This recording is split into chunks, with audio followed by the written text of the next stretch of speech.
With the NBA trade deadline just days away and Kyrie Irving in Dallas, could there be a market for veteran point guards? We break down the latest news on Kyle Lowry before getting into some of the other potential trade targets on Miami's radar. Plus, speaking of Irving, could joining the Mavs be what ultimately forces Luka Doncic to take his talents elsewhere? It's more trade talk on today's Locked On Heat. You are Locked On Heat, your daily Miami Heat podcast. Part of the Locked On Podcast Network, your team every day.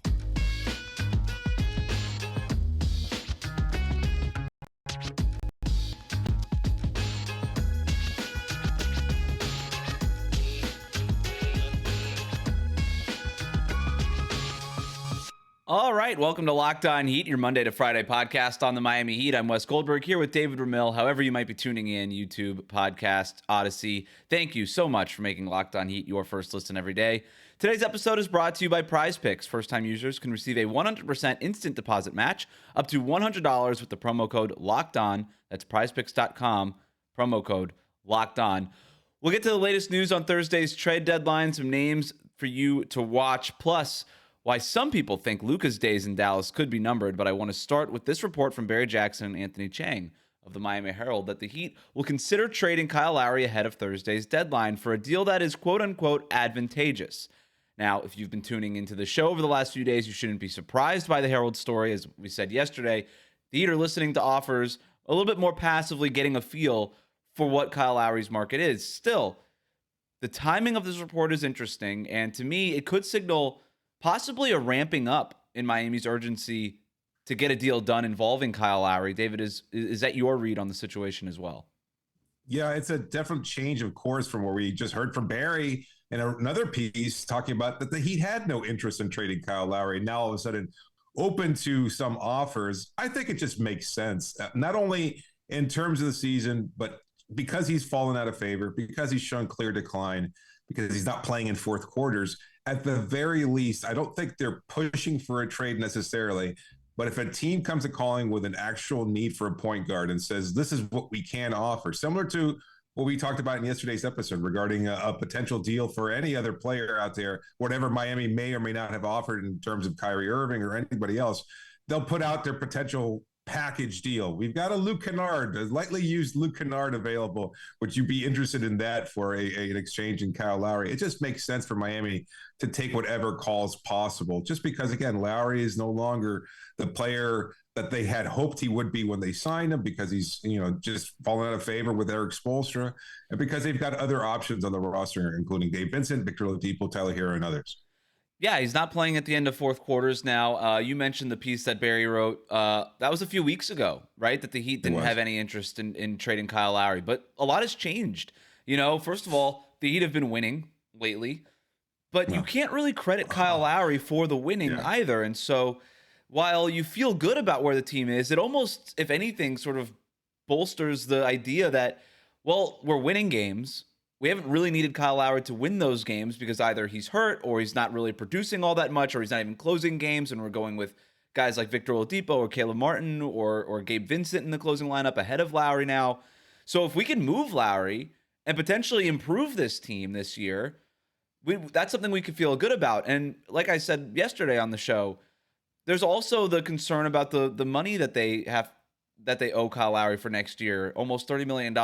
That's going to obviously impact their luxury tax, and they don't want to pay more than luxury tax for somebody like Kyle Lowry, whose just contributions have dwindled, like you said, not exactly what it is that they expected him to be, because of a lot of different reasons. I think a change of scenery could do Kyle Lowry good.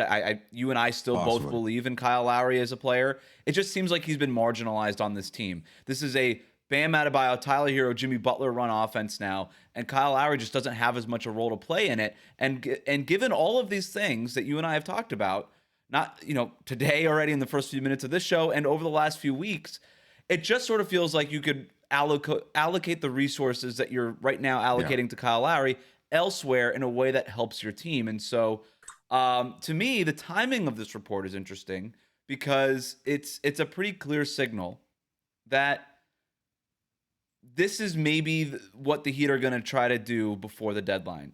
Not only to get off of the money for next year, but also seriously try to improve this team for in the short term as well.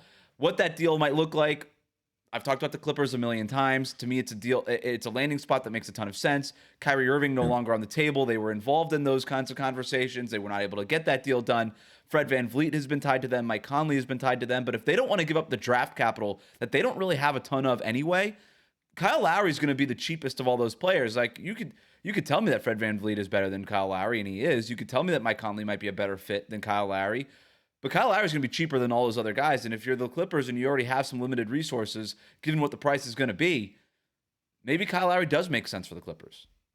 No, yeah. I mean, that's for the Clippers to determine. It doesn't really matter. What's the ideal return for Lowry if the Clippers are eventual trade partners with Miami? What would you envision as the best potential return for Miami? Is it Kennard? Is it Norm Powell? Robert Covington? I know you've talked about him. I'm a little lower on Covington as more of an idea than anything else. I know he's a player that a lot of Heat fans have wanted in the past, again, because he's a guy who's a little bit more versatile, a stretch defender. Every fan base has wanted Robert Covington over the last 5 years, it feels like. I'm with you. I think he's a fringe rotation player at this point.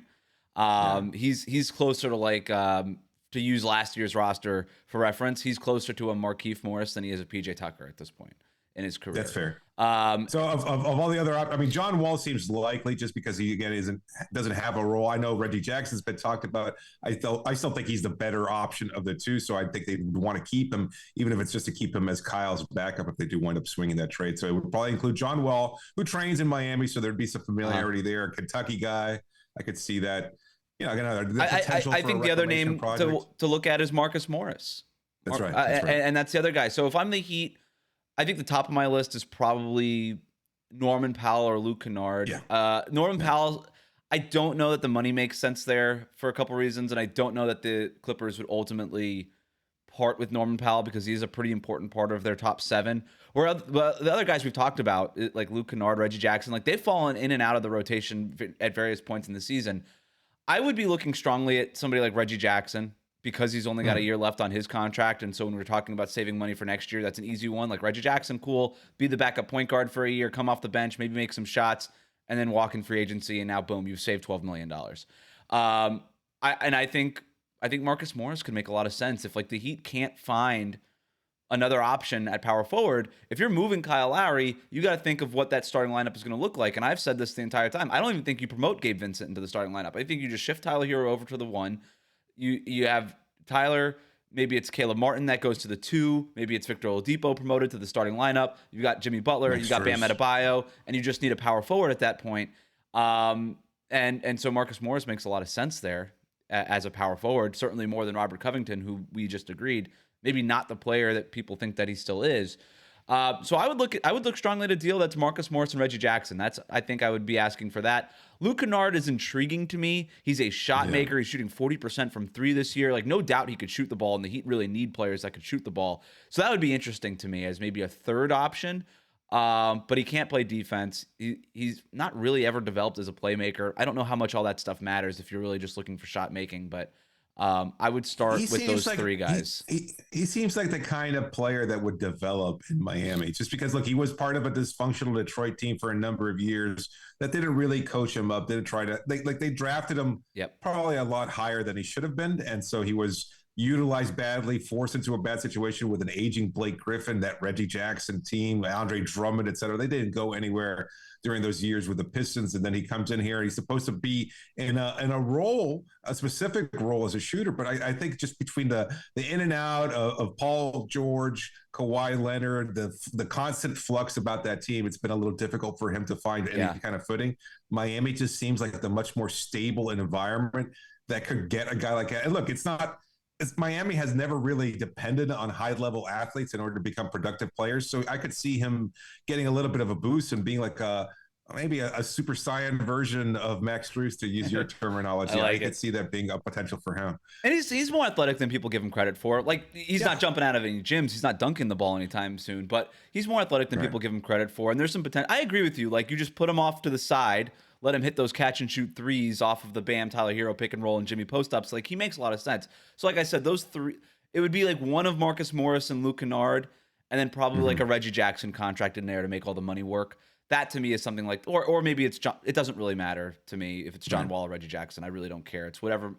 Reggie Jackson might make more sense actually for the Clippers when you're just looking at how the money matches and stuff like that. But that makes sense to me. But again, going back to this report and the Kyle Lowry, the Kyle Lowry report now, you and I have been talking about this, reporting on this, and it's just, again, the fact that the Herald is running with the story now after, to your point, they ran a story a few weeks ago saying that the Heat were disinclined to shop Kyle Lowry, to me is very meaningful, right? Like, just inside baseball really quick. Like, this is how it works, folks. Like, you get the story out there. Other people who work for other teams see the story. Oh, the Heat are shopping Kyle Lowry. Maybe we should at least just make a phone call. And you never know where those phone calls are going to lead. There's another player that the Heat have received calls on, and the name could surprise you. We're going to talk about that next. But first, David, tell listeners about our sponsor. Today's episode is brought to you by Built Bar. For a delicious treat, well, if you're looking for one, don't want all the fat and calories that come with it, then you got to try a Built Bar. Look, we just got through the holidays. A lot of people, want to eat a little healthier to start off the year. We're already in February, but if you're still hanging tough with your New Year's resolutions, then you've got to try Built Bars. With Built, healthy is actually tasty. They're so delicious, you won't think they're good for you, but they're perfect for maintaining those resolutions or just anybody who wants to eat healthy. And what makes Built Bars so good? Well, for starters, they're all covered in 100% chocolate, real chocolate. That's right, real chocolate. And they come in unbelievable flavors like churro, peanut butter brownie, and coconut almond. And I'm not sure how Built does it, but these bars taste like a candy bar while maintaining amazing macros. And what's even better is that they're healthy, only 130 calories, 4 grams of sugar, and a whopping 17 grams of protein. And now you don't need to wait around to get a box. For years, we've been telling you have to go to Built.com to get your box.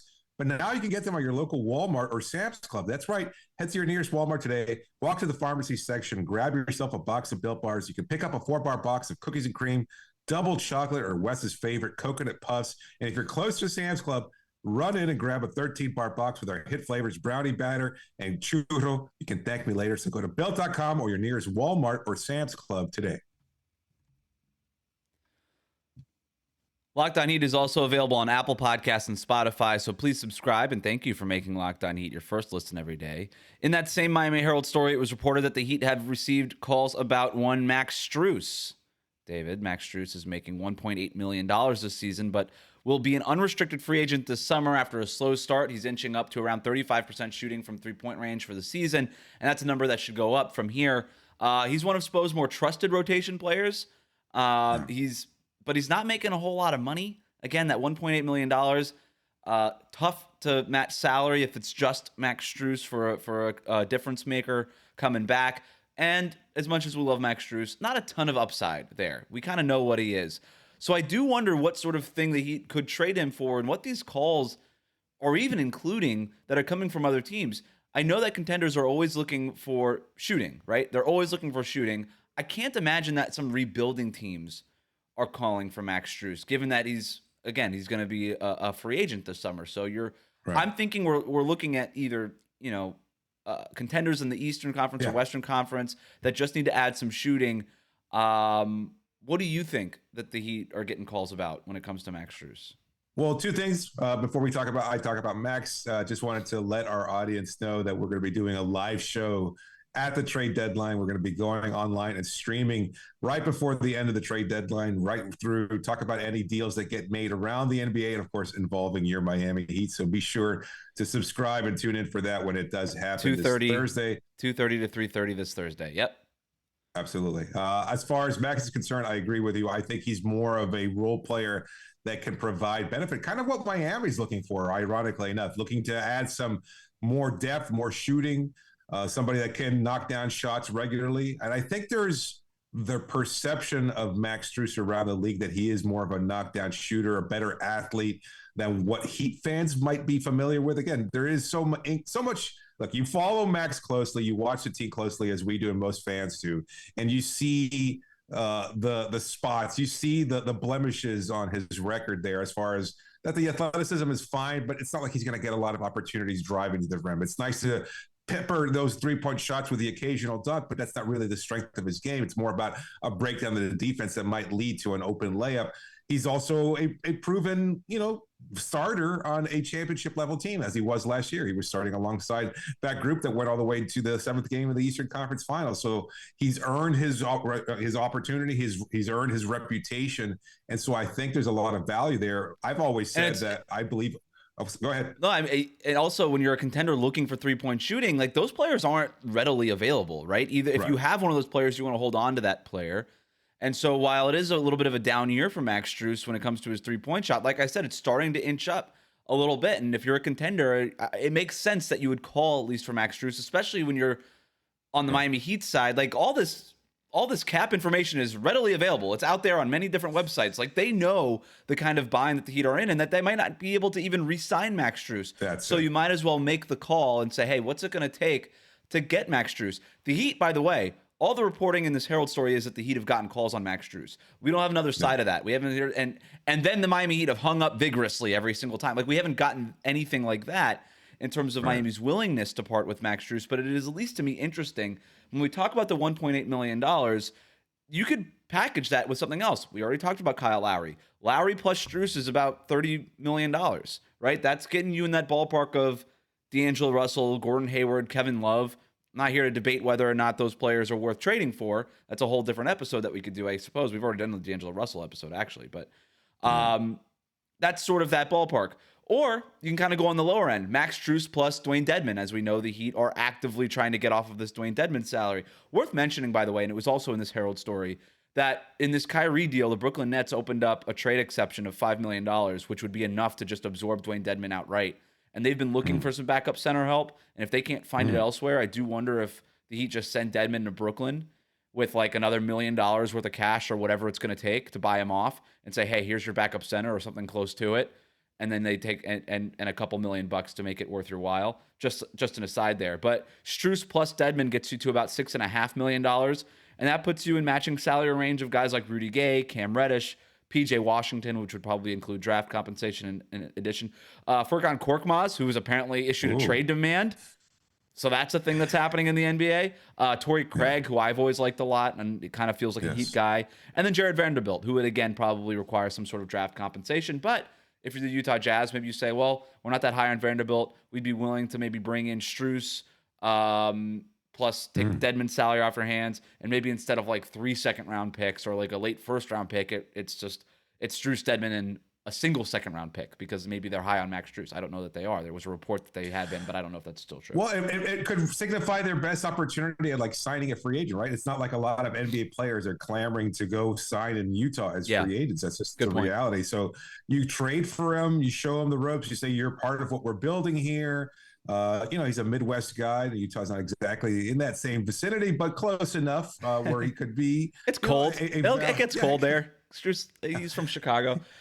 He's white. He's white in Utah. I mean, that's right. That's a ticket to popularity. The new Splash Brothers, Larry Markkinen and Max Strus. What about Vanderbilt though for the Heat? From that, like, would you give up on a half season of Max Strus? And by the way, like, I do think that if you and I have talked about this a lot. The guys who are unrestricted free agents, sort of like the undrafted unrestricted free agents. We're talking about Max Strus, Gabe Vincent, Omer Yurtseven, Haywood Highsmith. All four of them are going to be unrestricted free agents. The Heat are not going to bring back all four. It's going to be very hard for them to do, I should say. Yeah. So you kind of there's a pecking order at that point. Okay, who's the top priority? What's he going to go for on the open market? And you kind of go from there. My inclination this entire time, my sense has been that they would prefer to bring back Gabe and Max of that group. Would be the two starting guys that they would go with. They'd also probably be the most expensive of that group, but you start there and then you figure it out. My feeling is that Gabe probably returns, but Max, again, because of that perception around the league, I think he'd be priced out of what Miami's hopes could be, unless they can find a deal for Duncan Robinson. That's the other thing. Other side of thing is if you can't, and maybe that's go ahead. Sorry. No, if you can trade Duncan, then you can look to re-sign Max, keep him long term because you trust him and his athletic abilities a little bit more. You could probably get him cheaper than what you eventually wound up paying Duncan Robinson. Yes, that's for sure. He's not going to get he's not going to get what Duncan got. But he could command 4 for 40 though, and if that's the case, he's out of Miami. That would be on the high end of what I think Max gets. I'm kind of 4 for 28. I've heard anywhere between 7 and 9 million a year. So 4 for 40, about 10 million a year. That's price range. So I think he's gone. It probably is, but you mentioned the Duncan Robinson thing. This to me, if you do move Max Strus, it's probably like minutes before the deadline, because we know that the Heat are actively shopping Duncan Robinson. So if you're able to get rid of Duncan Robinson, then you're like, all right, we got off the Duncan Robinson contract. Let's go out and give Max that $9 million a year or whatever it's going to cost to bring him back. But if you can't get off of Duncan, maybe you just say, well, let's just cut our losses and just try to get something from Max Strus. And in that case, what that something might be, somebody sort of, again, like what we talked about with Lowry, you want to sort of redistribute these resources into other parts of your roster to fill some needs. And if you're going to move Max Strus, it makes sense to still go after a front court player. The one thing we do know is the Heat are aggressively trying to get front court help. Now, we already reported yesterday, they're dangling that package of Duncan Robinson, Dwayne Dedmon, and a first-round pick. As we're hearing now, and as we've talked about, Kyle Lowry, they're taking phone calls. They're making phone calls. They're not as aggressive, but they're willing to shop Kyle Lowry. And let's see. I don't know. Depends on what kind of phone calls they're getting from Max Strus and what kind of players are on the other side of that. But it kind of feels like now we know what the Heat are working with over the next 72 hours before the deadline. What happens remains to be seen, I suppose. But like you said, we're going to be going live 2:30 to 3:30 on our YouTube channel. Then we'll have a podcast shortly thereafter as well, breaking down everything that you need to know in regards to the Miami Heat's trade deadline. Looking forward, though, could Luka Doncic's days in Dallas be numbered, and why the Heat are in prime position to make a run for him should he become available? That's coming up next. But first, David, tell listeners about our sponsor. Well, today's episode brought to you by PrizePicks. If you love daily fantasy, then PrizePicks is the option for you. You could take Luka Doncic to score more than 26.5 points, LeBron James to have more than 7.5 rebounds. These are so many different options. What am I talking about? Well, it's so easy to play. That's what makes PrizePicks so much fun. Entries are made in 60 seconds or less, and it's just you versus the projections, the PrizePicks projections. You pick 2 to 6 players, and if they'll score more or less on those projections, you can win up to 25 times your money on any entry.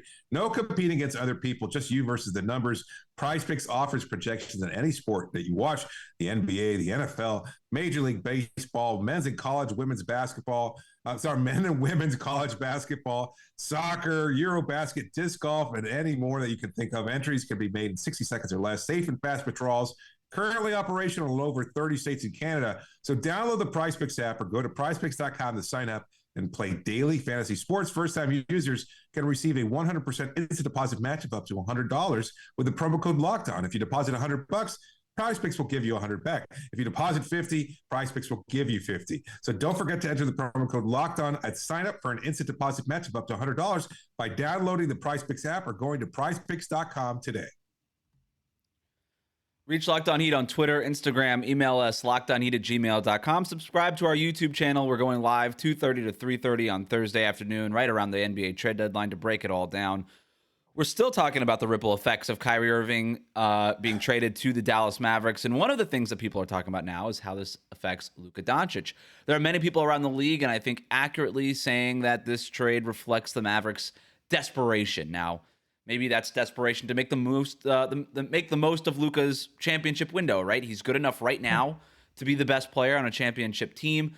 Mark Cuban, Jason Kidd, they've been around long enough to know that you don't let these kinds of seasons go to waste.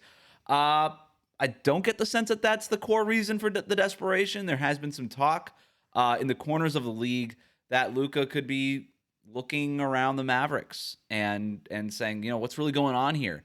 And if he decides that he can't win a championship there, and if that happens, he could be the biggest star on the market whether he demands a trade or he becomes a free agent.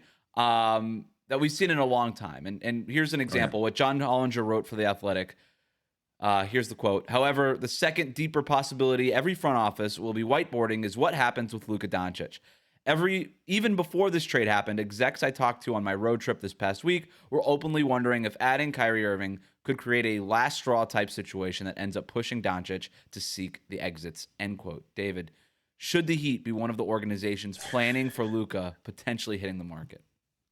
Let me think about that. Yes, absolutely. No denying that. I mean, look, it's a natural fit.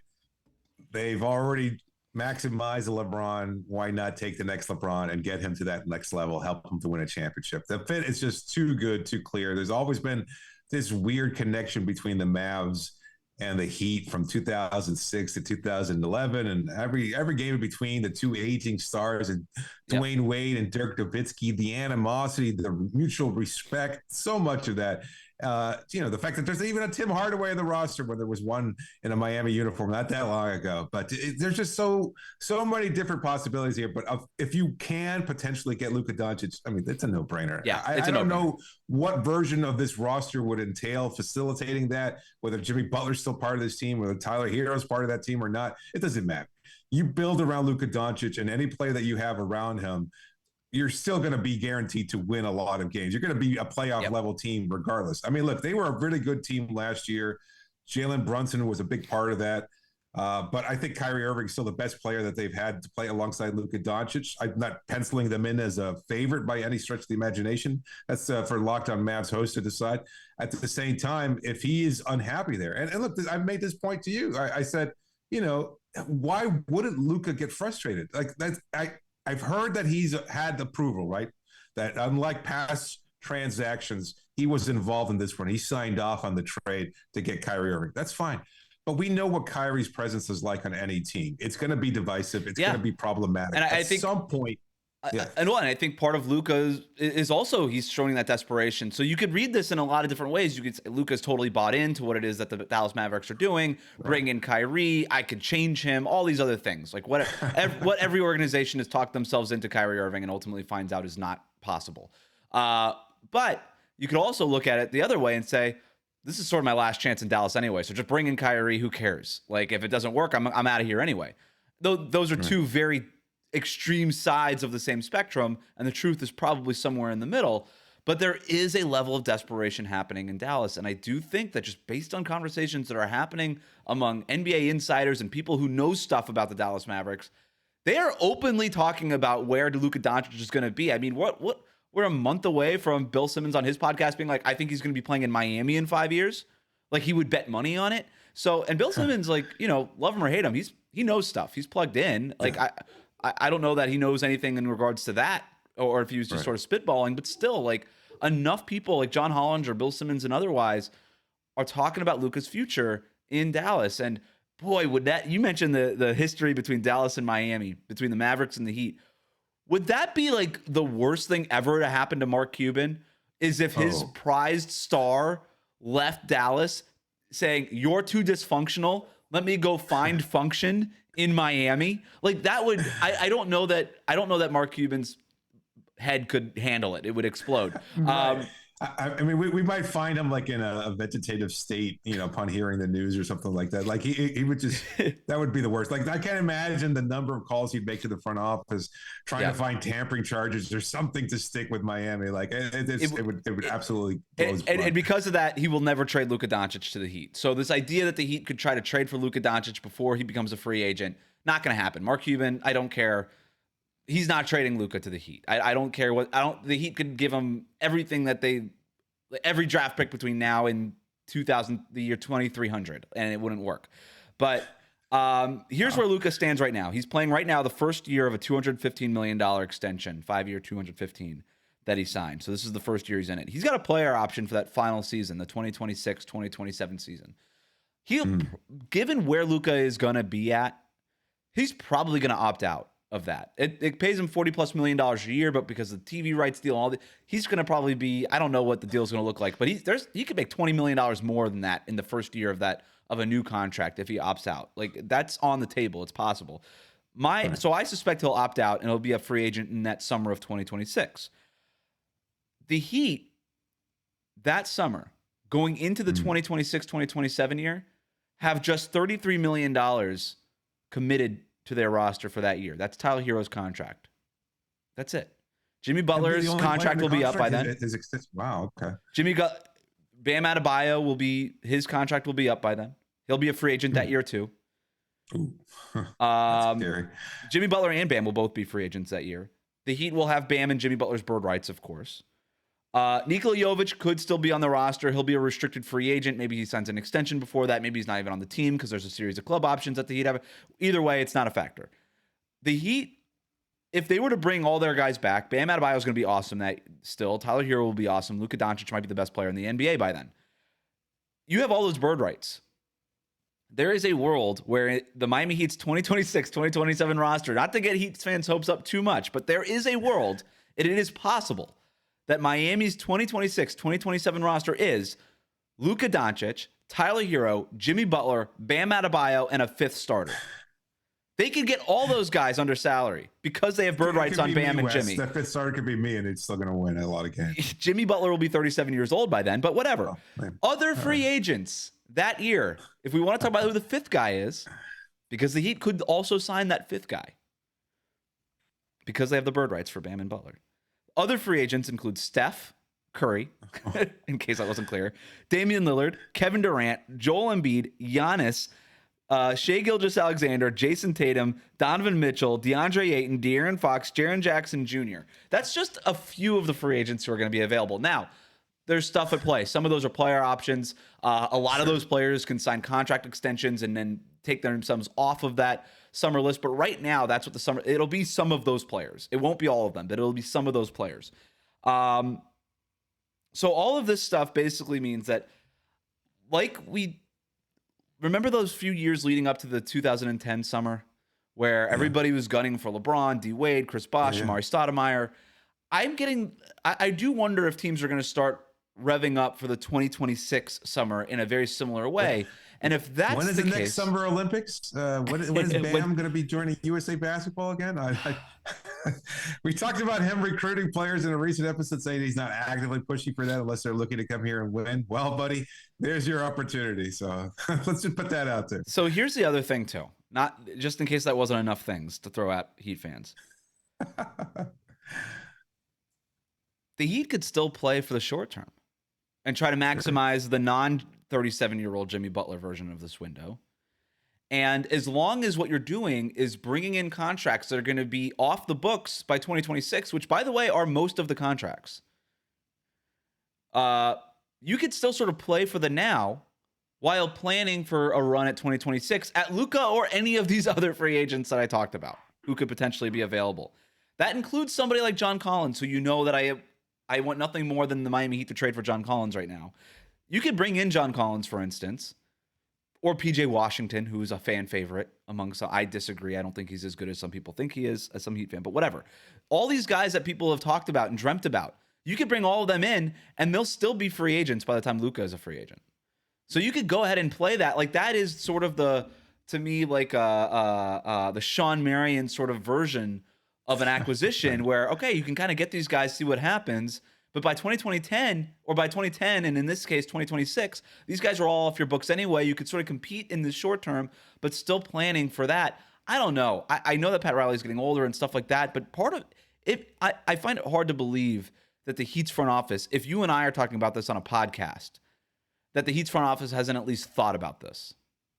Oh, for sure. For sure. As long as it's not the Sean Marion version is fine. As long as it's not the Jermaine O'Neal version of the Miami Heat over the next couple of years. That would be a little difficult to swallow and cover full time. But I mean, they have to. They see things years ahead, which is why it's so difficult for fans, is because they want change now. They want superstar X now. And those things don't work out that way. That's just unrealistic. Superstars don't get traded like that. You hope that your franchise is lucky enough to find a star player worth getting, and you hang on to that player for as much as you can. It's what forced Dallas's hand to trade for Kyrie Irving. It's not like there was a lot of teams clamoring for Kyrie Irving, and they weren't offering what you might expect. I mean, when you look at what Irving is, a fairly youngish all-star, still playing at a high level, championship winner, et cetera, it's not like they were trading superstar level value in exchange. You know, it's just, I think it just kind of shows how the market changes now and then. So I don't know. Yeah, they have to be looking that far ahead because there's just too many options. Then they're trying to balance things out. And the BAM free agency, I just hope that by that point they'll have signed him to an extension or something like that. Because I don't want. I mean, unless it's or they could or they not. Like 2010. Yeah, nope. Maybe it's 2010. Maybe he's like the next Dwayne Wade, and it's like, look, bring your friends over. We'll all sign them here. If you bring another Big Three era back into existence in 2010 and 2026, if he's that dedicated to being part of the Miami Heat, like he's talked about publicly, you actually create more cap flexibility by not signing him to an extension, and then you leave him as a free agent. I mean, the problem is with all the cap holds and stuff like that, like the Heat will still be dealing with it, so they probably couldn't sign like 2 max level free agents. But you could bring in potentially Luka Doncic and re-sign Bam Adebayo, and then who knows what it is with Jimmy Butler at that point. But there's something there, and you still have Tyler Herro under contract. I don't know. It's just something to think about. Last couple notes on that. Like, I don't think that Dallas would ever trade Luka to Miami because of everything we talked about, but I don't know that many teams around the league are actively trying to shop or trade away those future unprotected picks that are past that 2026 free agency. I know that the Lakers have even been, you know what I mean? That's not news here, but like the Lakers have been reluctant to shop their 2027 and 2029 picks. If I'm the Heat, I'm also reluctant, but anything before that, go for it. Like, trade a 2023 pick. If it means that you could try to maximize whatever this window is right now. And so I still think that the Heat could be major players over the next 72 hours with draft picks, with the Kyle Lowry contract, with Duncan Robinson, Dwayne Dedmon, all these other things.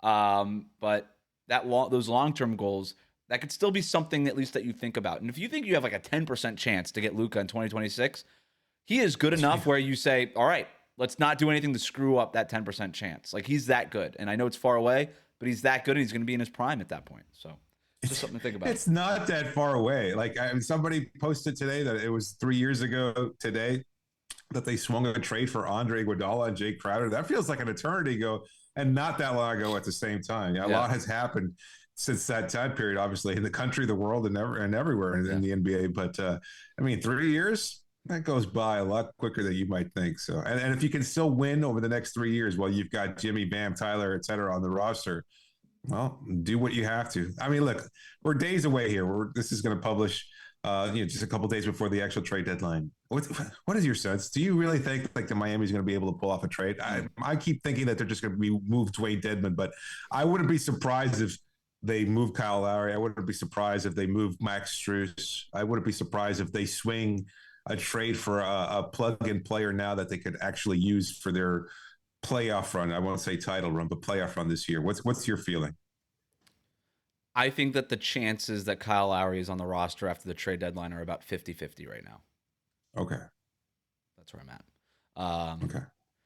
A lot more to talk about over the next couple of days. Thanks again for making Locked On Heat your first listen every day. Remember to subscribe to new episodes of Locked On Heat on your favorite podcast app and on YouTube. Ring the bell to get notified as soon as new episodes go up. Remember to subscribe to our YouTube channel and check in at 2:30 Eastern Time on Thursday, 30 minutes before the trade deadline. We'll preview everything that we think is going to happen at the deadline, all the moves that are made up to the deadline, and then we'll be with you for a half hour after the deadline to break down everything that goes down, including whatever it is that the Miami Heat do. Now make your second listen game-to-game NBA. Every moment, every top performance, every result. Locked On Game to Game covers every game from across the NBA with local analysis that only Locked On can deliver. Follow Game to Game on Locked On NBA. It's available on the Odyssey app, YouTube, and wherever you get your podcast. David, this was fun. Not fun for Kyle Lowry.